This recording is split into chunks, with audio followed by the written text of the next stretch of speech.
بسم اللہ الرحمن الرحیم وبہ نستعین انہ خیر ناصر و معین وصلی اللہ علی محمد وآلہ الطاہرین۔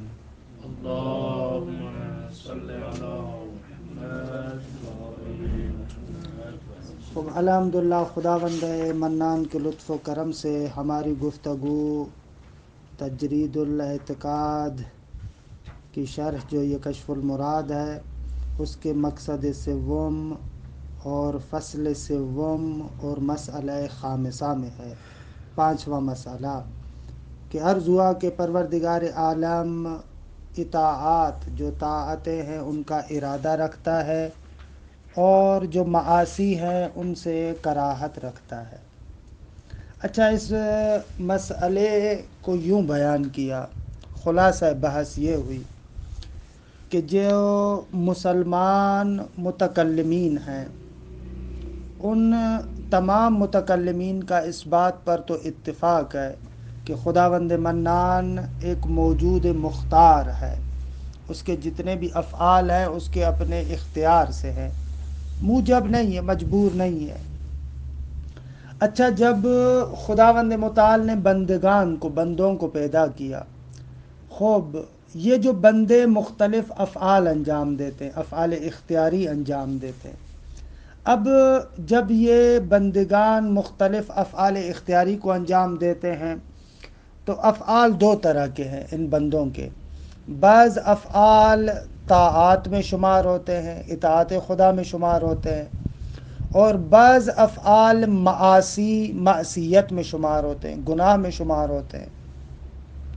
اب بحث یہاں پر یہ ہوئی کہ بندوں کے جتنے بھی افعال ہیں خداوند متعال نے آیا بندوں کے ان افعال کا ارادہ کیا ہے یا نہیں، درست ہے؟ تو مسئلے کا عنوان یہ قرار پایا کہ انسان جتنے بھی طاعات اچھے کاموں کو انجام دیتا ہے خدا ان کا ارادہ کرتا ہے، درست ہے؟ البتہ جو بندے کی معاصی ہیں، گناہ ہیں، غلط کام ہیں، کبھی کام ہیں، ان کا خداوند متعال ارادہ نہیں کرتا بلکہ اس سے کراہت رکھتا ہے۔ خب یہ اصل عنوان کہ جو یہاں پر علامہ حلی نے قرار دیا کہ فی انہ تعالی یرید الطاعات و یکرہ المعاصی، اس کی تھوڑی سی وضاحت۔ اس کے بعد آ جاتے ہیں متکلمین اشاعرہ اور معتزلہ کی طرف۔ اچھا، متکلمین اشاعرہ اور معتزلہ کی مبانی مختلف ہیں، مختلف نظریات ہیں۔ متکلم اشعری حسن قب عقلی کو نہیں مانتا، جبکہ اس کے مقابلے میں متکلم معتزلی حسن قب عقلی کو مانتا ہے۔ اچھا، جیسے یہ حسن قب عقلی کو مانتا ہے تو بعض جگہوں پر ان کا اختلاف قہری ہے۔ من جملہ ان موارد میں سے ایک مورد یہ ہے کہ بندے کے جتنے بھی افعال ہیں آیا مورد ارادہ خدا ہیں یا مورد ارادہ خدا نہیں ہے۔ تو یہاں پر معتزلی نے کہا کہ بندے کے وہ افعال جو اطاعت میں شمار ہوتے ہیں، اچھے کام ہیں، خدا نے ان کا ارادہ کیا، اما بندے کے جو وہ غلط کام ہیں، معاصی ہیں، برے کام ہیں، وہ خدا کا ارادہ نہیں ہے بلکہ خدا ان کو ناپسند کرتا ہے۔ عرض کیا تھا کہ معتزلی تقریباً جو ارادے کا معنی لے کر جا رہا ہے وہ رضایت، رغبت اس طرف لے کر جاتا ہے۔ خدا بندے کے وہ افعال جو طاعات ہیں ان کا ارادہ کرتا ہے، یعنی راضی ہے، رغبت رکھتا ہے، اور بندے کے وہ افعال کے جو معاصی ہیں، گناہ ہیں، ان کا ارادہ نہیں کرتا بلکہ کراہت رکھتا ہے، درست ہے؟ جبکہ ان کے مقابلے میں جو اشعری ہے، اشعری کا ماننا یہ ہے کہ نہ، خداوند منان ہر وہ فعل جو واقع ہوا ہے خداوند متعال نے اس کا ارادہ کیا، ہر وہ فعل جو واقع نہیں ہوا خدا نے اس کا ارادہ نہیں کیا۔ یعنی حتیٰ کہ ان کی بات کو اگر کھولا جائے تو ان کے اعتبار سے ابو جہل جو ایمان لے کر نہیں آیا، ان کے اعتبار سے خدا کا ارادہ نہیں تھا، اور حتیٰ کہ ابو جہل جو کفر و شرک کی طرف گیا ہے یہ خدا کا ارادہ تھا۔ ان اشاعرہ کے نظریے کے مطابق ایسے ہوگا۔ تو عرض کیا کہ یہاں پر مصنف بھی تقریباً انہی معتزلہ والی نظر کو مانتے ہیں، مصنف بھی وہ بھی تقریباً اسی بات پر دلائل دیتے ہیں کہ جو معتزلہ کے دو دلائل ہیں ان کو یہاں پر ذکر کرتے ہیں اور ان پر کوئی اشکال نہیں کرتے۔ یعنی ایسے لگ رہا ہے کہ متکلمین معتزلہ کی بات پر راضی ہیں، کہ ان کی دلیل اول یہ تھی کہ ہم نے پہلے بیان کیا کہ خدا متعال حکیم ہے اور فعل کبیح کو انجام نہیں دیتا، اور فعل کبیح کا ارادہ کرنا بھی کبیح ہے، لہذا فعل کبیح کا خدا ارادہ نہیں کرتا، معاصی فعل کبیح ہے، پس وہ متعلق ارادہ خدا نہیں ہے۔ یہ دلیل اول۔ دلیل دوم جو ان لوگوں نے یہاں پر ذکر فرمائی تھی معتزلہ نے، وہ یہ دلیل ہے کہ وہ لوگ کہتے ہیں کہ آغا خدا نے متعال نے طاعات کا حکم کیا ہے اور اسی طریقے سے معاصی سے روکا ہے۔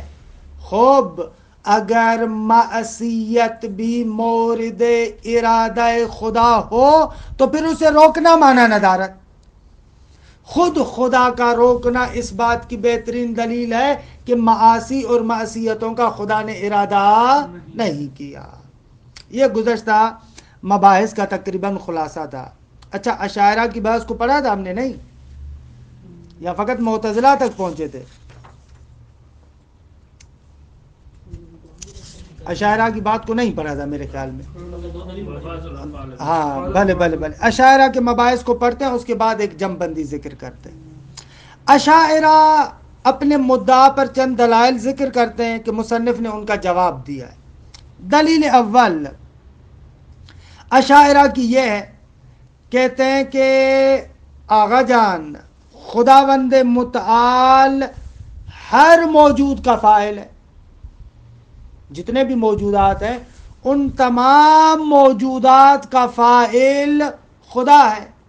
اللہ خالق کل شیء، خدا ہر چیز کا خالق ہے، درست ہے۔ اچھا، قبائح جو برے کام ہیں جو خارج میں رونما ہوئے ہیں وہ بھی فعل خدا ہے۔ خوب جب فعل خدا ہے تو ان قبائح اور کبیح کاموں کا خدا ارادہ کرے گا یا نہیں کرے گا؟ جب خدا کا فعل ہے تو خدا تو ارادہ کرے گا نا۔ پس قبائح اور کبیح کام بھی جتنے رونما ہوتے ہیں وہ مراد خدا ہے، خدا نے ان کا ارادہ کیا ہے، درست ہے۔ دلیل کا تکرار کر رہا ہوں، دوبارہ بیان کر رہا ہوں۔ اشاعرہ کہتے ہیں خدا ہر موجود کا فاعل ہے، اللہ قرآن بھی کہتے ہیں اللہ خالق کل شیء، شے کا اطلاق ہر چیز پر ہوتا ہے، درست ہے، خدا ہر چیز کا خالق۔ خوب قبائح جو خارج میں رونما ہو رہے ہیں فعل ام لا، شیء ام لا؟ خوب دیکھیں ظاہر سی بات ہے کہ شیء۔ خوب وہ مخلوق خدا قرار پائیں گے یا نہیں؟ خوب مخلوق خدا قرار پائیں گے تو خدا نے متعال نے جس چیز کو خلق کیا اس کا ارادہ نہیں کرے گا؟ خوب اس کا تو ارادہ کرے گا نا۔ یہ اشاعرہ کی دلیل اول، درست ہے یا نا؟ اس کو کیسے رد کریں گے؟ کیوں عجیب کیوں ہے بھائی؟ اختیار دیا ہے نا، خلق کر کے، پھر تو اختیار دیا ہے نا۔ اللہ خالق کل شیء، خلق کر کے ہر شے کا خالق ہے۔ اب اس کے فعل کا واللہ خلقکم وما تعملون، کہ ماء مصدریہ ہے، یعنی خدا تمہارا اور تمہارے عمل کا خالق ہے۔ واللہ خلقکم وما تعملون ای عملکم، کو بہت صریح ہے قرآن مجید کی آیت نا۔ ان کو کیسے جواب دیں گے؟ اچھا پہلے اس کتاب کے جوابات کو دیکھتے ہیں، پھر آخر میں عرض کریں گے۔ خوب آغا جواب دیتے ہیں کہ آغا تھوڑے دنوں کے بعد ہم جبر و اختیار کی بحث کرنے والے ہیں، ہم وہاں پر ثابت کریں گے کہ بھئی ہمارے افعال ہمارے ہیں، اللہ کے افعال نہیں ہیں۔ خدا نے ہمیں اختیار دیا ہوا ہے. درست ہے کہ خدا ہر چیز کا خالق ہے، لیکن میں اپنے عمل کا خود خالق ہوں، وگرنہ جبر لازم آئے گا. یہ اتنا جواب دے رہے ہیں. چند دنوں کے بعد جبر و اختیار کی بات شروع ہوگی، وہاں پر کہہ رہے ہیں کہ تفصیل آئے گی. بعض افعال کے ہم خالق ہیں، ہماری طرف مستند ہے. مانا ندارت کہ آپ کہیں کہ نعوذ باللہ نعوذ باللہ، آپ کے افعال کا خدا خالق ہے. خدا خالق ہے تو پھر میں تو مجبور ہوا، پھر جنت جہنم وغیرہ کیا ہے؟ لہذا ہم اختیار کے قائل ہیں، جبر کے قائل نہیں ہیں. یہ دلیل جبر پر مبتنی ہے اشاعرہ کی. ہم جبر کو نہیں مانتے، ہم اختیار کو مانتے ہیں. خود یہ دیکھیں جو جواب عرض کیا، یہ جو ان پر نقد ہے، یہاں پر دیکھیں، یہاں پر انصافاً ہمارے متکلمین کا قلم بھی مزے سے نہیں چلا. یہاں پر آپ تفویض کے قائل ہو رہے ہیں، یعنی بلاخر آپ کہہ رہے ہیں کہ خدا کے مقابلے میں ولو ان کے اپنے فعل کی حد تک ہی آپ خالق ہیں. ان بد ہے، یہ معتزلہ سے متاثر ہونے کا نتیجہ ہے. یعنی کأنہو آپ کہہ رہے ہیں کہ خدا ہر چیز کا خالق ہے سوائے میرے فعلوں کا، میرے افعال کا. میرے افعال کا خدا خالق نہیں ہے نا، نہ ایسے ہی کہہ رہے ہیں نا. حالانکہ قرآن مجید کی آیات صریح ہے، ان کا معنی کرنا چاہیے. یہ لوگ توجیہ کرتے ہیں، وگرنہ آیت صریح ہے، اللہ خالق کل شیء، کہ اس میں آپ کا عمل بھی آ جاتا ہے. واللہ خلقکم وما تعملون. اب مسئلہ ہوتا ہے یہ کہ جبر کو کیسے حل کر، بھلے اس کا جواب دیں گے جبر بھی لازم نہیں آئے گا، مشکل نہ دار. انشاءاللہ امر بین الامرین کی بحث میں جو ہم جبر و اختیار میں ذکر کریں گے وہاں پر ایسے ہی ہے. یہ معتزلہ والی بات ہے، لیکن بہرحال ہے اس طریقے سے. خب یہ دلیل اول. دلیل دوم اشاعرہ کی. دلیل دوم، اشعری کہتا ہے کہ اچھا، پروردگار عالم اگر کافر سے چاہے کہ تو مومن ہو جا، درست ہے، اور کافر معصیت کا ارادہ کرتا ہے، کافر کفر کا ارادہ کرتا ہے، آغا آپ لوگوں کے اعتبار سے، آپ لوگوں کے اعتبار سے یہاں پر کیا ہوگا؟ خدا طاعت کو چاہتا ہے. آپ نے کہا کہ خدا اطاعت کو چاہتا ہے، وہ کافر سے چاہے مسلمان ہو جائے، وہ کفر کو اختیار کرتا ہے.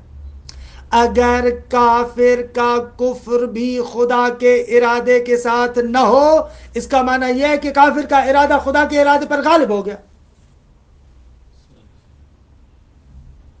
اشعری کہتا ہے کہ اگر کفر ارادہ الہی کے ساتھ نہ ہو کافر کا، خوب یعنی کیا؟ یعنی آپ نے کہا خدا طاعت کا ارادہ کرتا ہے، اچھے کام کرو، وہ کہہ رہا ہے میں کفر کروں گا. خوب یہاں پر کیا ہوتا ہے؟ کافر غالب ہو جاتا ہے، علیاذ باللہ. اب یہ کیا ہے؟ جواب دیتے ہیں، کہتے ہیں اشتباہ کر رہے ہیں. یہ نہیں ہے کہ نعوذ باللہ کافر خدا پر غالب ہو گیا، نہ. خداوند متعال نے کہا ہے کہ طاعت، ایمان، اچھے کام تو اپنے اختیار سے انجام دے. خدا نے یہ چاہا ہے کہ تو اپنے اختیار سے انجام دے. خدا نے خود چھوڑا ہوا ہے، اس کو اختیار دیا ہوا ہے. وگرنہ اگر خدا چاہے تو اس پر غالب آ سکتا ہے، لیکن قرار نہیں ہے کہ مجبوراً اس کو مومن بنانا ہے. یہ دنیا دار اختیار ہے، لہذا کوئی غلبہ نہیں ہے کہ آپ کہیں کہ کافر آ کر خدا پر غالب ہو گیا. نہ، خدا نے خود اس کو اختیار دیا ہے، خود چاہتا ہے کہ اپنے ارادے اور اختیار کے ساتھ ایمان کو یا کفر کو تو اپنا. وگرنہ اگر خدا چاہتا تو سب کے سب لوگ مومن ہوتے، اگر خدا چاہتا تو سب کی ہدایت کر دیتا. لیکن قرار یہ نہیں ہے، قرار یہ ہے کہ اپنے اختیار سے آئے. لہذا یہ آ گئے اشعری، تمہاری دلیل ناقص ہے، کوئی مقابلہ نہیں ہے. درست ہے. دلیل سوم اشاعرہ کی کہ معروف دلیل ہے.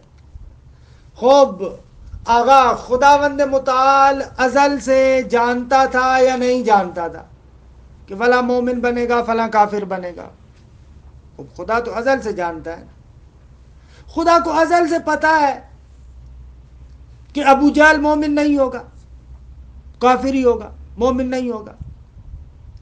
پس ہر وہ شے جو واقع نہیں ہوگی خدا اس کا ارادہ بھی نہیں کرتا.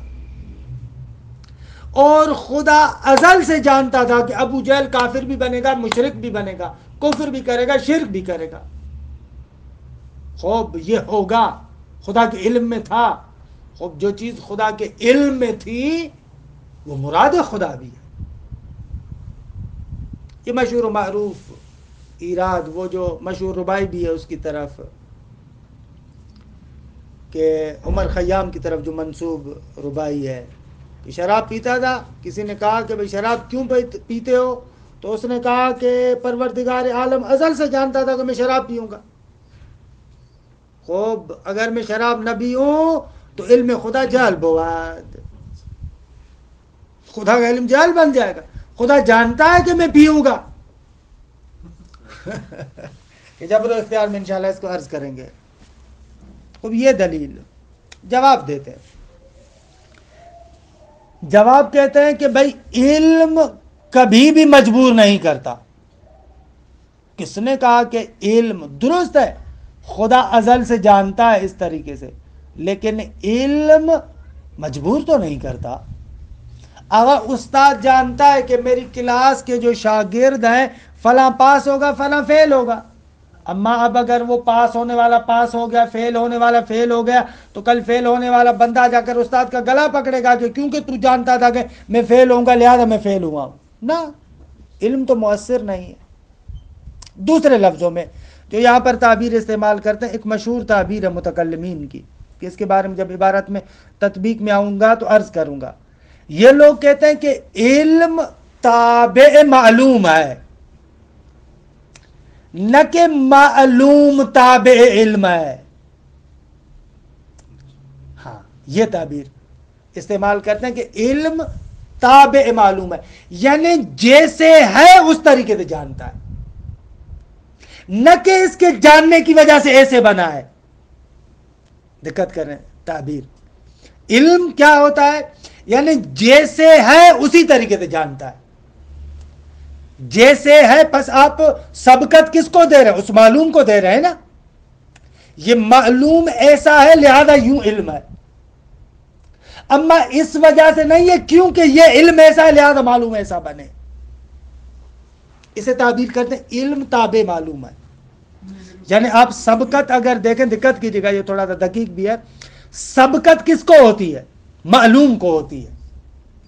معلوم کو سبقت ہوتی ہے. اما اس سبقت سے مراد سبقت زمانی نہیں ہے. سبقت زمانی نہیں ہے. صرف یہ بات کریں، ایک مرتبہ آپ کو کسی بھی چیز کا علم ہوتا ہے نا، جانکاری ہوتی ہے نا، تو وہ جو جانکاری ہے، علم کا کام فقط کشف و انکشاف ہے، اس شے کو ظاہر کرنا ہے. جیسی شے ہے اسی طریقے سے ظاہر ہوگی. علم حق ہوگا، جیسی ہے اسی طریقے سے شے ظاہر ہوگی. لہذا اگر آپ یہاں پر دیکھیں تو ایک طرح کا تقدم، اما نہ تقدم زمانی، تقدم رتبی کہیں یا اعلیٰ، ہر چیز آپ اس کو کہیں، فرق نہیں پڑتا. علم اس معلوم کی طرح ہوتا ہے. علم کا کام فقط حکایت کرنا ہے، علم کا کام فقط کشف کرنا ہے، جیسا ہے اسی طریقے سے. علم کی ہم کون سی بھی معنی لیں؟ بھلے بھلے اس کے مورد میں بھی ہم کہہ رہے ہیں بھلے خدا کا علم ہے یعنی یوں ہی ہوگا، ایسے ہی ہے. اما نہ کہ میرا علم ہے لہذا یوں ہوگا، کیونکہ یوں ہوگا لہذا ایسے علم ہے. دقت کر جو توجیہ ہم ان کے کلام کی کر رہے ہیں، یعنی ان کے اعتبار سے یوں ہوگا لہذا خدا یوں جانتا ہے، نہ کہ خدا یوں جانتا ہے لہذا ایسے ہوگا. اس کو تعبیر کریں کہ علم تابع معلوم ہے. ایسے جب وہ چیز واقعی نہیں ہوئی تو خدا اس کا کیسے ہوگا؟ بھلے کل بھی اگر واقع بھی ہو، کل بھی اگر واقع بھی ہو، کیونکہ ایسے واقع ہوگی لہذا یوں جانتا ہے. یا کیونکہ اللہ جانتا ہے اسی وجہ سے ایسے ہی بات. نہ ایسے نہیں. پھر وہ ہو جائے گا کہ آپ علم کو مطبوع قرار دے رہے ہیں اور معلوم کو تابع قرار دے رہے ہیں. حالانکہ نہ معلوم مطبوع ہے، علم اس کا تابع ہے. یہ جواب دے رہے ہیں یہاں پر. اللہ عبارت کو دیکھیں، اس قاعدے پر بات کرتے ہیں ابھی. یعنی اگر کام آگے پیچھے بھی ہو جائے تو پھر خدا کا علم اسی کے تابع ہو جائے گا. کیسے؟ نہ وہ ہوگا ہی نہیں، کیونکہ خدا واجب الوجود ہے، اسی طریقے سے جانتا ہے، اس کا علم برحق ہے. پھر تابع معلوم نہیں ہوا نا. معلوم ہوا. خدا جانتا ہے کہ یوں ہی ہوگا، یوں ہی ہے. اس طرف سے جبر لازم آ جائے گا. نہ جبر لازم نہیں آتا. علم کا کام دیکھیں، جانتا ہے ہمیں. علم کا کام فقط انکشاف ہے. یہ عرض کرنا چاہ رہے ہیں ہم کہہ رہے ہیں کہ علم فقط بتا رہا ہے کہ یہ یوں ہوگا یا یوں ہے. اما میرے اس جاننے کی وجہ سے ایسے ہیں نہ، وہ اپنے ارادے اور اختیار کے ساتھ ایسے ہی کرے گا. وہ اپنے ارادے اور اختیار کے ساتھ ایسے ہی کرے گا. میں اس کو یوں جانتا ہوں. درست اعلیٰ. اس کو دیکھتے ہیں تھوڑا سا. دیکھیں اشاعرہ کے دلائل کو. قال مرحوم خواجہ کہتے ہیں وَبَعْضُ الْأَفْعَالِ مُسْتَنِدَةٌ إِلَيْنَا. آغا بعض افعال ہماری طرف مستند ہیں. یہ اشاعرہ کے دلیل اول کا جواب. اشاعرہ نے کہا کہ تمام افعال کا خالق خدا ہے، پس ہر فعل کا ارادہ کرے گا. من جملہ افعال کے افعال کبیہ بھی ہے، لہذا ان کا ارادہ کرے گا. اس کا جواب دے رہے نا وَبَعْضُ الْأَفْعَالِ مُسْتَنِدَةٌ إِلَيْنَا. بعض افعال ہماری طرف مستند ہے، ان کا فاعل خدا نہیں، میں ہوں. دلیل اول کا جواب. وَالْمَغْلُوبِيَّةُ غَيْرُ لَازِمَةٍ. اشاعرہ کے دلیل دوم کا جواب. اگر کافر سے خدا طاعت کا ارادہ کرے اور کافر معصیت کا ارادہ کرے اور کافر معصیت کرے تو پھر کافر غالب آ جائے گا اور نعوذ باللہ خدا مغلوب ہو جائے گا. جواب دے رہے ہیں کہ نہ، کوئی مغلوبیت نہیں ہے. خدا نے خود چاہا ہے کہ اپنے اختیار سے وہ کرے. اختیار خود خدا نے اس کو دیا ہوا ہے، لہذا مغلوبیت لازم نہیں آ رہی. والمغلوبیت غیر لازمتن. آگا مغلوبیت بھی لازم نہیں آتی. اشاعرہ کی دلیل دوم کا جواب. والعلم تابعون. دلیل سوم میں اشاعرہ کا جواب. آگا خدا ازل سے جانتا تھا فلاں چیز واقع ہوگی، لہذا جو واقع ہوا ہے اس کا ارادہ کیا ہے. ہم کہہ رہے ہیں کہ نہ، علم تابع ہے، نہ کہ معلوم تابع علم ہے. دلیل سوم کا جواب. خب 3 جملوں میں خواجہ نے بحث کو سمیٹ دیا کہ علامہ آتے ہیں اس کو کھولتے ہیں. اقولو لما فرغ من الاستدلال. جب استدلال معتزلہ سے فارغ ہوئے، حالانکہ انہوں نے تو معتزلہ نہیں لکھا، انہوں نے تو خود اپنی دلیل بنا کر پیش کی تھی خواجہ نے، لیکن علامہ کے بیان کے مطابق کہ معتزلہ کے دلائل ہے، انہوں نے خود اپنے دلائل بنا کر پیش کیے. لہذا کہہ رہے لما فرغ من الاستدلال، جب استدلال سے فارغ ہوئے تو شرع فی ابطال حجج الخصم، جو خصم اور مخالف ہے اس کے حجج اور دلائل کو باطل کرنا شروع کیا. وہی ثلاثتون، اور وہ دلائل 3 ہیں. الاولا، دلیل اول، قالوا ان اللہ تعالی فاعل لکل موجود. آگا خدا فاعل ہے ہر موجود کا. فتکون القبائح مستندتاً الیہ بارادتہ. پس قبائح بھی خدا کی طرف مستند ہوں گے اسی کے ارادے کے ساتھ، کیونکہ بابا قبائح بھی فعل ہے، جب ان فعل کو انجام دیا تو ان کا ارادہ بھی کیا ہے. کہ یہ دلیل خود فخر رازی نے الاربعین میں بھی اس کو ذکر کیا ہے. ہم ایسے نہیں کہہ رہے، انہوں نے ایسے کہا قد دللنا علی انہ تعالی خالق افعال العباد. ہم نے دلائل کے ساتھ ثابت کیا کہ خدا، یہ الاربعین میں فخر رازی کہتے ہیں کہ خدا کیا ہے؟ خالق افعال العباد. بندوں کے افعال کا کیا ہے؟ خالق ہے. وَكُلُّ مَنْ خَلَقَ شَيْئًا لَا عَلَى سَبِيلِ الْإِكْرَاهِ وَالْإِلْجَاءِ فَهُوَ مُرِيدٌ لِذَلِكَ الشَّيْءِ.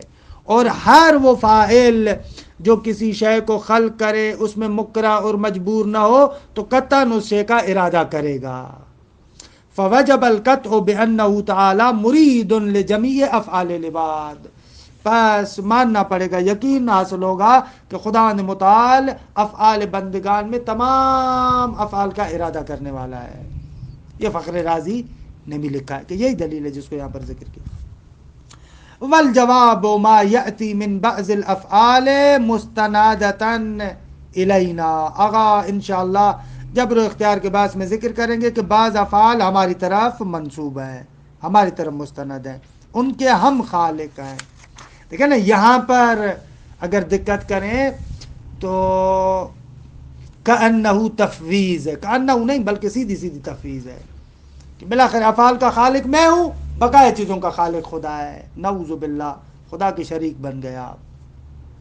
بلاخر بھائی آپ اپنے افعال کو تو خلق کر رہے ہیں نا، ان کا خالق خدا نہیں ہے. مگر میش ہے اللہ خالق کل شیء، اس کے ساتھ منافات نہیں رکھتا نا. الثانیۃ ان اللہ تعالی لو اراد من الکافر الطاعۃ والکافر اراد المعصیہ وکان الواقع مراد الکافر لازم ان یکون اللہ تعالی مغلوبا. آغا دلیل دوم یہ ہے کہ پروردگار عالم اگر کافر سے اطاعت کو چاہے اور کافر معصیت کو چاہے اور واقع ہو مراد کافر تو لازم آئے گا کہ خدا متعال مغلوب واقع ہو. کیوں بھائی؟ اس لیے کہ اذ من یقع مرادہ من المریدین یا من المریدین هو الغالب. دو ارادے کرنے والوں میں سے جس کی مراد واقع ہوگی وہی غالب ہوگا نا. والجواب ان هذا غیر لازم. اگر نہ کس نے کہا کہ مغلوبیت خدا لازم آتی ہے. کیوں؟ اس لیے کہ لأن اللہ تعالی انما یرید الطاعۃ من العبد علی سبیل الاختیار. اس لیے کہ خدا نے متعال نے بندے سے جو طاعت چاہیے بنا بر اختیار ہے، اختیار کے ساتھ وہ اس کام کو انجام دے. درست ہے کہ امیر المؤمنین کی تعبیر اصول کافی میں عجب تعبیر ہے. انشاءاللہ اس روایت کو پھر قضاء و قدر کے بعد میں نقل کریں گے. وہاں پر مولا کی ایک تعبیر ہے وَلَمْ يُعْسَ مَغْلُوبًا. خوبصورت تعبیر ہے مولا کی، اصول کافی میں روایت ہے. خدا کی جو معصیت ہوئی ہے، اگر کسی نے گناہ بھی کیا ہے، ایسے نہیں ہے کہ خدا مغلوب واقع ہوا اور وہ خدا پر غالب ہوا. ہاں وَلَمْ يُعْسَ مَغْلُوبًا. خدا مغلوب ہو کر اس کی معصیت نہیں ہوئی، بلے کلن قضائے الہی یہ ہے کہ اپنے ارادے اور اختیار کے ساتھ انجام دے. یہ خوبصورت تعبیر ہے. بہرحال ابھی تو ہم کلام پڑھ رہے ہیں، لیکن خداوند متعال توفیق دے تو خود جو ائمہ اطہار کے بیانات میں جو توحید کے مطالب دوسرے تیسرے بیان ہوئے ہیں وہ چہ بسا ان کلامی نظریات سے تفاوت رکھتے ہوں. ایسے ہے بھی صحیح بعض مواقع میں کہ ہم کلامی تفسیریں پڑھ رہے ہیں، قواعد وغیرہ یہ وہ، لیکن ہو سکتا ہے کہ اگر روایات کے آپ باب میں وارد ہوں جو ائمہ اطہار کی توحید کے بارے میں دوسری چیزوں کے بارے میں معارف کے بارے میں روایات ہیں، وہ اس کلامی سوچ سے نسبتاً فرق بھی رکھتی ہیں. ہے ایسے واقعہ. وَهُوَ إِنَّمَا يَتَحَقَّقُ بِإِرَادَةِ الْمُكَلَّفِ. بلے وہ فعل مکلف کے ارادے سے متحقق ہو رہا ہے. وَلَوْ أَرَادَ اللَّهُ تَعَالَى إِيقَاعَ الطَّاعَةِ مِنَ الْكَافِرِ مُطْلَقًا یعنی سواء كانت عن اختیار و اجبار تو لوقعت. اگر خدا نے متعال چاہتا کہ کافر سے اطاعت واقع ہو مطلقاً، چاہے اختیاراً چاہے اجباراً، تو ایسے ہی ہوتا، لیکن خدا نے اسے چاہا نہیں ہے. تمام شد. الثالثۃ. خوب فرماتے ہیں کہ دلیل سوم اشاعرہ کی قالوا کل ما علم اللہ تعالی وقوعہ وجب وما علم عدمہ امتنع. خوب ہر وہ شے جو خدا جانتا ہے وہ واقع، خدا جانتا ہے کہ واقع ہوگی وہ واجب ہے کہ حتماً واقع بے شدی کے، اور ہر وہ شے کہ خدا جانتا ہے کہ واقع نہیں ہوگی تو ممتنع ہے، محال ہے کہ وہ چیز واقع ہو. فَإِذَا عَلِمَ عَدَمَ وُقُوعِ الطَّاعَةِ مِنَ الْكَافِرِ اسْتَحَالَ إِرَادَتُهَا مِنْهُ. آغا جب خدا نے متعال جانتا ہے کہ کافر سے اطاعت واقع نہیں ہوگی تو محال ہے ارادتها منہ، اس طاعت کا ارادہ منہ اس کافر سے نہیں کر سکتا ارادہ. یہ بھی طریقہ غلط ہے. درست ہے. وَإِلَّا لَمَا كَانَ مُرِيدًا لِمَا يَمْتَنِعُ وُجُودُهُ. وَإِلَّا لَكَانَ مُرِيدًا لَمَا نہ وَإِلَّا لَكَانَ مُرِيدًا، وگرنہ خدا نے متعال ارادہ کرنے والا ہوگا لما اس چیز کا کہ یمتنع وجودو، جس کا وجود کیا ہے؟ محال ہے. والجواب ان العلم تابع لا يؤثر في امکان الفعل. اگر علم تابع ہے وہ فعل کے اندر مؤثر واقع نہیں ہوتا. وقد مر تقریر ذالک، آغا کہہ رہے ہیں کہ یہ ہم پہلے بیان کر چکے ہیں. خب یہ امور عامہ کے بحث میں کشف المراد میں ایک بحث کے ضمن میں اگر آپ کے پاس ہو تو اس میں مقصد دوم آپ کے پاس ہوگی. مقصد دوم، فصل پنجم، مسئلہ چہارم. آپ کے پاس نہیں، آپ کے پاس مجھے دے. مقصد دوم. خوب مقصد ثانی میں آ جائیں میری جان فصل پنجم.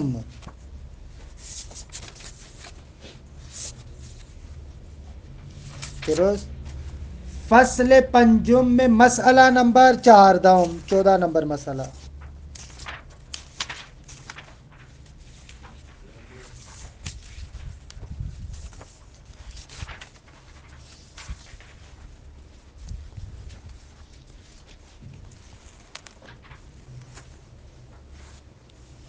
درست ہے.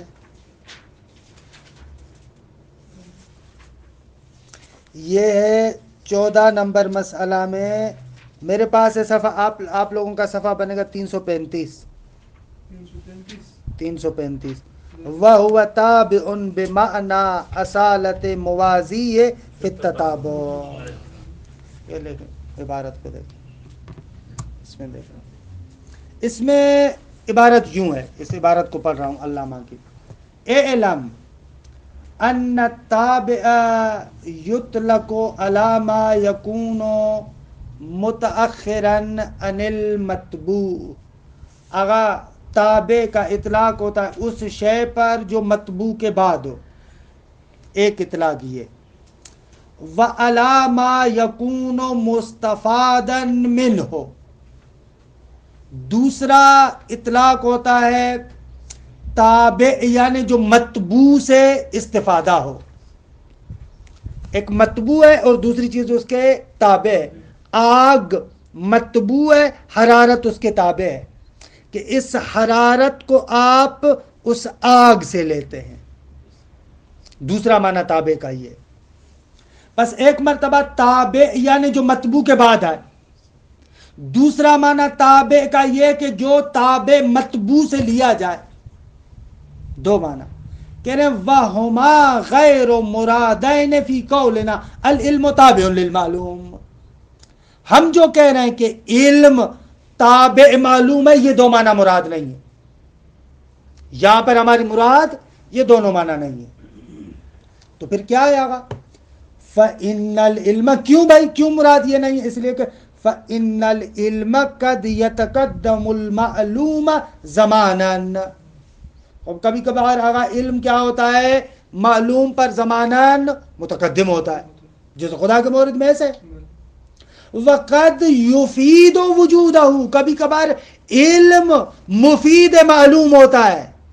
علم معلوم کو ایجاد کرنے کا سبب بنتا ہے. جیسے علم فعلی، ایک تقسیم ہے علم کی، یا علم انفعالی ہے یا علم فعلی ہے. علم انفعالی اس کو کہتے ہیں کہ معلوم پہلے موجود ہو پھر آپ اس سے علم کو حاصل کریں. کبھی کبھار نہ علم فعلی ہے علم پہلے ہوتا ہے، اسی کے مطابق معلوم کو آپ کیا کرتے ہیں، معلوم کو وجود دیتے ہیں. جیسے مثلا مہندس ہے، انجینئر ہے، اب جب وہ بلڈنگ بناتا ہے تو پہلے نقشہ بناتا ہے، اب نقشہ بناتا ہے، پھر اس نقشے کے مطابق اس بلڈنگ کو بناتا ہے. اب ایسے نہیں ہے کہ اس کا یہ جو علم ہے بلڈنگ کا، بلڈنگ کے بننے کے بعد ہے. ایک عرفی مثال دی ہے میں نے آپ کو عرض کرنے کے لیے. تو یہ نہیں کہہ سکتے یہاں پر علم سے مراد یہ نہیں ہے جو معلوم سے متاخر ہو. علم سے مراد یہ بھی نہیں ہے کہ جو مثلا معلوم سے مستفاد ہو، یہ والا معنی مراد نہیں ہے. تو اگر اللہ میں کیا مراد ہے خود وضاحت کرتے ہیں. وَإِنَّمَا الْمُرَادُ هُنَا، یہاں پر جو ہم کہہ رہے ہیں العلم تابع للمعلوم، اس سے مراد کیا ہے؟ یہ ہے کون العلم والمعلوم متطابقین. اگر علم و معلوم متطابق ہے، تطابق پایا جاتا ہے، یعنی معلوم عیناً اسی طریقے سے جیسے علم ہے. یہ جو ہم کہہ رہے ہیں کہ علم تابع معلوم ہے، کہ ابھی عبارت کو مکمل کرتا ہوں، اس کی وضاحت کرتا ہوں.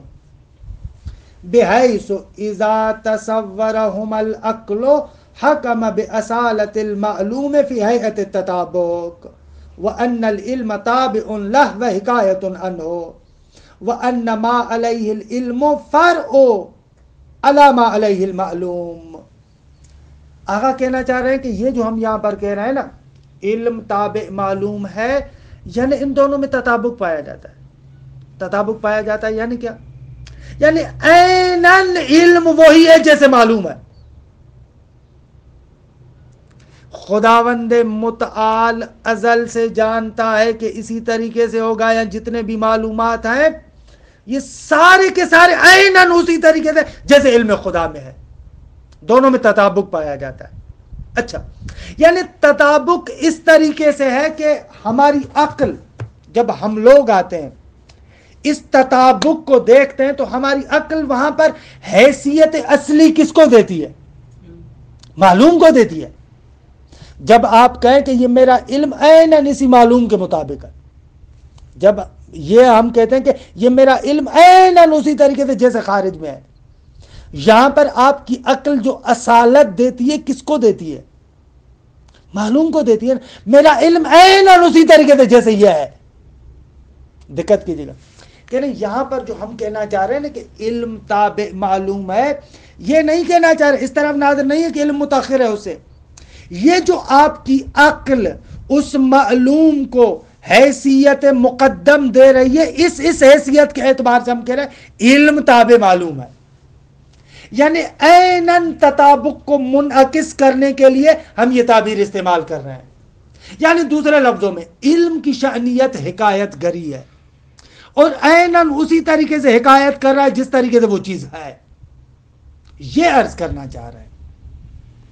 تو پھر علم خدا میں اختلاف نہیں ہوا، کیونکہ علم خدا میں اختلاف نہیں ہوا، کیونکہ ممکن ہے وہ جو چیز اختلاف نہیں ہوا، نہیں، وہ جو چیز واقع ہو رہی ہے مختلف انداز سے واقع ہو، مختلف نہیں ہو سکتا. یہی تو عرض کرنا چاہ رہے ہیں. ہم کہہ رہے ہیں مختلف انداز میں واقع نہیں ہو سکتی، مختلف انداز میں واقع نہیں ہو سکتی، اور علم بھی اسے مجبور نہیں کر رہا، اور خدا بھی واجب الوجود ہے، ازل سے اسی طریقے سے جانتا ہے جس طریقے سے وہ واقع ہونے والی ہے. خدا کے علم کی وجہ سے وہ مجبوراً ایسے واقع نہیں ہو رہی. جو میں نے پہلے آپ کو عرض کیا تھا وہ جملہ زیادہ راہ گشا تھا. خدا ازل سے جانتا ہے کہ اس طریقے سے واقع ہوگا. انہوں میں خیمبے کی تو اس کی عقلی کیا دلیل ہے؟ کس کی؟ جو علم ہے تابع معلوم ہے خدا کے کیا؟ مورد میں. نہ، خدا کے مورد میں نہ، علم کلن کسی بھی مورد میں ہو. جب آپ کہتے ہیں مجھے فلاں چیز کا علم ہے، تو وہاں پر آپ کی عقل اصالت اس معلوم کو دیتی ہے، کیونکہ علم کا کام فقط حکایت گری ہے، علم کا کام فقط انکشاف ہے. اگر وہ مخالف معلوم ہوگا تو وہ علم نہیں ہوگا، وہ علم نہیں ہوگا، وہ جہل ہے، وہ جہل ہے، وہ علم نہیں ہے. علم یعنی ہمون، وہی شے. اسی لیے منطق مظفر میں ابتدا میں جب بحث پڑھتے ہیں تو وہاں پر آغا مظفر ایک جملہ کہتے ہیں کہ جہل مرکب علم نہیں ہے. وہاں پر جزء اول میں آغا مظفر ایک نقطہ کہتے ہیں جو دوسروں سے اختلاف کرتے ہیں کہ بابا ہمارے اعتبار سے جہل مرکب علم نہیں ہے، کیونکہ علم یعنی ہمون چیزی کہ در خارج است، ہمون چیزی در ذہن تون بیاد دیگه. خب جہل مرکب میں تو وہ شے نہیں آیا آپ کے پاس. درست ہے، ایسے یہ ذکر کر رہے ہیں۔ البتہ یہ تعبیر جیسا کہ میں نے عرض کیا کہ اگر اس طریقے سے آ کر توجیہ کریں تو پھر اپنی جگہ پر ٹھیک ہے، وگرنہ کلن یہ تعبیر استعمال کرنا کہ علم تابع معلوم ہے، ملا صدرہ رحمۃ اللہ علیہ کہتے ہیں کہ مکمل طریقے سے یہ بات درست نہیں ہے۔ یہ علم انفعالی میں درست ہے، جیسے آپ لوگوں کا اور ہمارا ہے، مخلوقات کا جو علم ہے وہاں پر درست ہے، اما اگر علم فعلی ہو، یعنی ایسا علم جو معلوم ساز ہے، کہ خدا کا علم ایسے ہے، علم فعلی ہے، معلوم ساز ہے، وہاں پر علم تابع معلوم نہیں ہے، درست ہے۔ پھر ان کا جو دلیل جو رد کر رہے ہیں، ان کی دلیل کو پھر ہم دوسرے طریقے سے رد کریں گے، بہت اچھا ہے۔ خداوند متعال ازل سے جانتا ہے کہ یہ فعل اپنے ارادے سے انجام دے گا۔ علم خدا میں مطلق فعل نہیں ہے، علم خدا میں فعل بما انہ مرادون، جو خواجہ نے بھی جواب دیا دوسرے مقام پر، اور علامہ ہلی نے بھی ذکر کیا ہے کہ وہ اشعار بھی میرے پاس نہیں، دلم کہاں گیا، وہ جذبہ پڑھا تھا ادھر، اس میں لکھا تھا میں نے، نہیں مل رہا ہے، چلے کل انشاءاللہ جبر اختیار کی بات آگی تو وہاں پر عرض کروں گا۔ اس کو بھی جواب ایسے دیا ہے، وہ جو عمر خیام والی جو ربائی ہے اس کو جواب دیا ہے، کہا کہ دو چیزیں، یہ پڑھا ہوا ہے، یہ دوسری ہاں یہ ہاں یہ اس میں اشعار لکھے، یہ جو عمر خیام والی ربائی بھی ایسے تھی نا، کہ انشاءاللہ اس کے بارے میں بات بھی کریں گے۔ من میں خورم و ہر کے چومن اہل بود، میں خوردن من به نزد او سهل بود، میں خوردن من حق ز ازل می دانست، گر میں نخورم علم خدا جہل بود۔ یہ ہے کہ میں شراب پیتا ہوں، اور جو بھی میری طرح اہل ہوگا وہ سمجھ جائے گا میرا شراب پینا درست ہے۔ من میں خورم و ہر کے چو من اہل بود، میں شراب پیتا ہوں، اور جو بھی میری طرح پڑھا لکھا بندہ ہوگا، اہل ہوگا، میں خوردن من بے نزد او سهل بود، میرا شراب پینا اس کے نزدیک کوئی بڑی بات نہیں ہے۔ کیوں؟ اس لیے کہ میں خوردن من حق ز ازل می دانست، کیونکہ میرا شراب پینا حق ازل سے جانتا تھا، گر میں نہ خورم علم خدا جہل بود، اگر شراب نہ پیوں تو علم خدا جہل ہو جائے گا۔ خواجہ نصیر الدین طوسی نے ایسے ہی ربائی میں اس کو جواب دیا تھا، اس نے جیسے یہ ربائی لکھی خواجہ نے لکھی تھی، آن کس کے گناہ بے نزد او سهل بود، این نکت یقین بداند از اہل بود، وہ بندہ جس کے نزدیک گناہ کرنا بہت معمولی سی بات ہے، یہ نکتہ یقین سے سمجھ لے کہ ایک اہل بندے کا نکتہ ہے۔ کون سا؟ یہ جو ابھی کہہ رہا ہے، علم ازلی علت اسیان بودان پیش اقلا ز غایت جہل بود، علم ازلی کو اپنے اسیان کی علت قرار دینا اقلا کے نزدیک انتہائی درجے کی جہالت ہے۔ کیوں؟ اس لیے کہ نقطہ یہاں پر یہ ہے، دیکھیے گا انشاءاللہ بعد والے بحثوں میں بھی ہمیں کام آئے گا۔ خداوند متعال ازل سے جانتا ہے مثلا اس ربائی لکھنے والے کے شراب پینے کو، اما فقط شراب پینے کو ازل سے نہیں جانتا، آدھی بات نقل کر رہا، خدا ازل سے فقط یہ نہیں جانتا کہ یہ شراب پیے گا، خدا ازل سے جانتا ہے کہ یہ اپنے اختیار سے شراب پیے گا، درست ہے۔ علم خدا میں مطلق فعل نہیں ہے، بلکہ فعل بما انہ مرادون، فعل بما انہ اختیاریون، اپنے اختیار کے ساتھ شراب پیے گا۔ اب اگر تمہارے پاس اختیار نہ ہو تو علم خدا جہل بود، تمہارا علم اگر یعنی اگر تمہارا یہ شراب پینا اختیار کے ساتھ نہ ہو تو اب علم خدا جہل میں تبدیل ہوگا۔ درست جواب یہ ہے، اس کا درست جواب یہی ہے، درست ہے کہ خدا متعال جانتا ہے کہ یہ بندہ اپنے ارادے اور اختیار سے اس کام کو انجام دے گا۔ اچھا یہ بات یہاں پر تمام ہوئی۔ اب ایک دو جملہ فقط 4-5 منٹ مجھے دیں، ایک دو جملہ میں عرض کروں کہ اس مسئلے کو حل کر لیں کہ آخر ہو کیا رہا ہے، جس کی وجہ سے آپ بھی پھنسے ہوئے. اگر ارادے دو طرح کے ہیں، یا ارادہ تکوینی ہے یا ارادہ تشریعی ہے. یہ نقطہ اصل ہے جو مسئلے کو حل کرنے والا. ارادہ تکوینی کی تعریف یہ ہے، اگر متعلق ارادہ خداوند متعال کا اپنا فعل ہو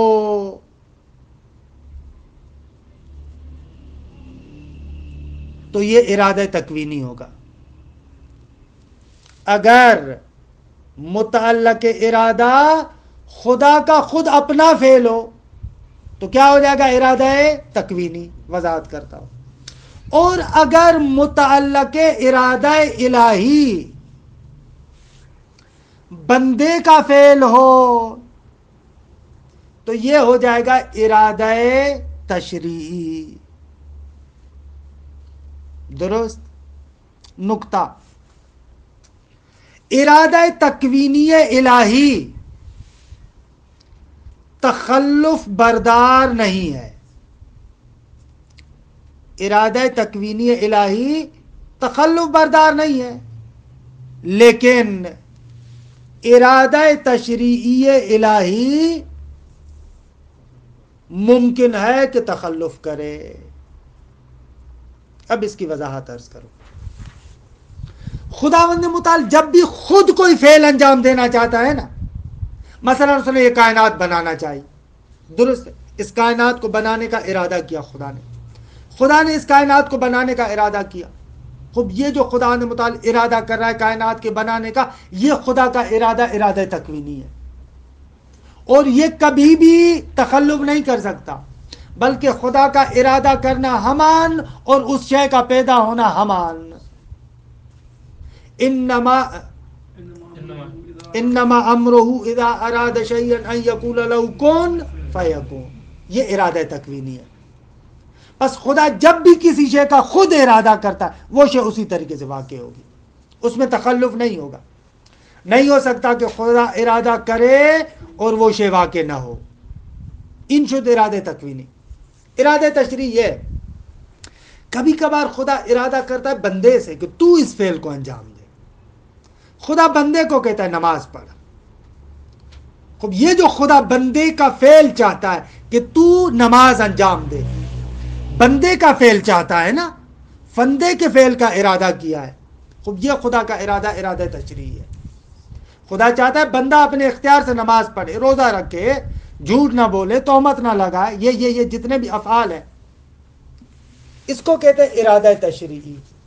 خب ارادہ تشریعی میں تخلف ہو سکتا ہے. خدا چاہتا ہے کہ بندہ نماز پڑھے لیکن بندہ کبھی کبھار نماز نہیں پڑھتا. خدا چاہتا ہے بندہ روزہ رکھے لیکن بندہ کبھی کبھار روزہ نہیں رکھتا. تو ارادہ تشریعی میں تخلف ہو سکتا ہے. اچھا، یہ جو آیت تطہیر میں ہم کہتے ہیں نا انما یرید اللہ لیذہب عنکم الرجس اہل البیت ویطہرکم تطہیرا، عظمت اس صورت میں کہ اس ارادے سے مراد ارادہ تکوینی الہی ہے. انما یرید اللہ لیذہب، یہ جو خدا کا ارادہ ہے ارادہ تکوینی ہے، یعنی خود اس نے چاہا ہے کہ تم سے برائی کو دور کرے، نہ کہ یہ ارادہ تشریعی ہے. یہ تھوڑی معنی ہے اس کا کہ خدا نے متعال چاہتا ہے کہ تم لوگ خود مثلا برائی کے قریب نہ جاؤ. ان کے دیگر نہیں، یہ تو پھر عظمت نہیں ہے. یہ تو خدا نے متعال سب سے چاہتا ہے. عظمت اہل بیت کی ہے. اہل بیت سے باہر نہ نکلے، ادھر آ جائے. اس کو پھر دوسرے مقام پر خداوند متعال کا وہ ارادہ تکوینی ہے. ارادہ تکوینی ہے تبھی عظمت ہوتی ہے، وگرنہ عظمت مانا نہ دار مجبور ہو جائیں گے نہ، مجبور نہیں ہوتے، مجبور بھی نہیں ہوتے. لیکن یہ نقطہ بنتا تبھی. آغا فاضل کرانی نے جو آیت تطہیر کے بارے میں ان کی کتاب ہے اس میں خوبصورت بحث کی ہے. اصلاً عظمت تبھی بنتی ہے، وگرنہ خداوند متعال کا ارادہ تشریعی تو سب لوگوں کے ساتھ ہے کہ تم لوگ پاک رہو. کیا عظمت ادھر ہے. اللہ یعلم، یہ آمین جوری، یہ گریزی زدم، ایک گریز تھی درمیان. اصل مسئلہ کی طرف آئیں. ہم کہتے ہیں کہ خداوند متعال کا ارادہ تکوینی تمام موجودات کے ساتھ تعلق لیتا ہے، تمام موجودات کے ساتھ تعلق لیتا ہے۔ یہ درست نہیں ہے کہ جو ہماری معصیت ہے وہ مراد خدا نہیں ہے، نا، مراد خدا نہیں ہے، بل ارادہ تشریعی نہیں ہے۔ ارادہ تشریعی کے لحاظ سے خدا کا ارادہ نہیں ہے کہ میں معصیت کروں، اما ارادہ تکوینی پروردگار عالم چرا ہے۔ بس تفصیل ہوگی یہ کہنا کہ جتنی بھی معصیتیں واقع ہوتی ہیں آیا خداوند متعال کا ارادہ وہاں پر ہے یا نہیں، وہاں پر آپ کہیں گے کہ جواب میں تفصیل ہے۔ اگر ارادے سے مراد آپ کی ارادہ تشریعی ہے تو خدا کا ارادہ تشریعی نہیں ہے معاصی کے لیے۔ خدا نے اسی لیے یہ جو یہاں پر دلیل بھی دے رہے تھے کہ کس طریقے سے ہو سکتا ہے کہ خدا نے متعال ایک فعل سے نہیں کرے اور اس کا ارادہ بھی کرے۔ ہم کہہ رہے ہیں بلے اگر ارادے سے مراد ارادہ تشریعی کہہ رہے تو بلے نہیں ہو سکتا کہ نہیں تشریعی بھی ہو اور ارادہ تشریعی بھی ہو، یہ نہیں ہو سکتا۔ اما لیکن اسی فعل میں خدا کا ارادہ تکوینی ہے یا نہیں ہے؟ چرا ہے ارادہ تکوینی۔ نہیں خدا ارادہ تکوینی خدا کے ساتھ منافات نہیں رکھتی۔ نہیں خدا کا ایک فعل سے روکنا، معصیت سے روکنا، برائی سے روکنا، یہ منافات نہیں رکھتا کہ خدا نے متعال اس کا ارادہ تکوینی رکھتا ہو۔ ان قلتا، آپ کے ذہن میں بھی سوال آ گیا، پھر تو انسان مجبور ہو گیا، پھر تو انسان مجبور ہو گیا۔ آگا مجبور بھی نہیں ہوا۔ جواب یہاں پر وہی نقطہ ہے جو ابھی تھوڑی دیر پہلے میں نے عرض کیا۔ خداوند متعال حتیٰ جو میں فعل معصیت کو بھی انجام دیتا ہوں اس کا ارادہ تکوینی رکھتا ہے، لیکن مطلق فعل کا ارادہ نہیں رکھتا، بلکہ وہ فعل جو میرے اختیار سے ہے اس فعل کا خدا ارادہ رکھتا ہے۔ علامہ طباطبائی رحمۃ اللہ علیہ اس ایک جملے کے ساتھ، اس ایک لفظ کے ساتھ اس کا جواب دیتے ہیں، یعنی میرا فعل مراد خدا ہے لیکن مطلق فعل نہیں، بلکہ میرا فعل وہ جو میرے ارادے سے ہے۔ اب اس آیت کو دیکھو کتنا خوبصورت ترجمہ نکلتا ہے، واللہ خلقکم وما تعملون، ایسے کم اور وما تعملون، اس پورے مجموعے کا خالق خدا ہے۔ دقت کریں، آیت کا خوبصورت ترجمہ ہے، یعنی ترجمہ ایسے نہیں ہے کہ جدا گانا تمہیں خلق کیا پھر تمہیں مجبور بنا کر تمہارے فعل کو بھی خلق کیا جیسے اشعری سمجھ رہا تھا، نہ، آیت کا ترجمہ یہ نہیں۔ آیت یہ نہیں کہہ رہے کہ تمہیں جدا گانا خلق کیا اور پھر تمہیں مجبور بنا کر تمہارے فعل کو بھی خلق کیا جیسے فخر رازی سمجھ رہا تھا، یہ غلط ہے۔ بلکہ ایسے واللہ خلق، کیسے؟ کم وما تعملون، تمہیں اور تمہارا فعل، اس پورے مجموعے کا خالق خدا ہے۔ یعنی اس کو کہتے ہیں، اصطلاحاً کہتے ہیں، مرحوم علامہ کہتے ہیں نہایہ کے اندر فاعل مسخر، انسان فاعل مسخر ہے، مجبور نہیں ہے۔ فعل اور فاعل دونوں خدا کے فعل ہیں۔ بھلے انسان اور اس کا فعل جو اس کے اختیار سے اس نے بجا لایا ہے، یہ دونوں مجموعے خدا کا فعل ہیں۔ ان خیلی خوب ہے، یہ اصل درست تفسیر ہے کہ جو تمام شبہات کا حل ہو جاتا ہے۔ بدایہ، یہاں پر بدایہ والی جو فاعل مسخر والی، بھلے بدایہ میں بھی ہے، نہایہ میں بھی ہے، دونوں جگہوں پر ہے۔ وہ فاعل مسخر بہترین مثال ہے، اور اس آیت کا ترجمہ بھی ایسے کرے خوبصورت ہوتا ہے۔ اب یہاں پر بھی آ سکتا ہے اللہ خالق کل شیء، بھلے ہر چیز کا خالق ہے، اما یہ تو نہیں کہا جا رہا کہ ہر چیز کا خالق مستقیم بغیر واسطے کے دوسرے کو مجبور بنا کے، نہ، کہ انشاءاللہ جبر و اختیار کی بات بھی آئے گی وہاں پر بھی عرض کریں گے کہ پس ہم کہہ سکتے ہیں کہ معاصی بھی مراد خدا ہے۔ ایک بات تھی پرانی متون دینیہ کے اندر آئی ہے، روایات کے اندر ایک بہت بڑا جھگڑا ہوا ہے، وہاں پر بہت سارے لوگ بیچارے پھنس گئے کہ ان کا ترجمہ کیسے کریں۔ کفر قضاء الہی کے مطابق ہے یا نہیں؟ مقضی خدا ہے یا نہیں ہے؟ تو وہاں پر بہت سارے لوگ پھنس جاتے ہیں کیسے کفر پھر کیسے مقضی ہے خدا. ہم کہتے ہیں بھلے کفر بھی مقضی خدا ہے، اما قضا اس طریقے سے ہے کہ وہ کفر کو اپنے اختیار کے ساتھ انجام دے گا، کفر کو اپنے اختیار کے ساتھ اختیار کرے گا. لیکن وہ جو کفر کر رہا ہے یہ پورے کا پورا سارے کا سارا خدا کے احاطے میں ہے. بابا اس کا ارادہ تکوینی نہ ہو تو کائنات میں پتہ نہیں ہلتا.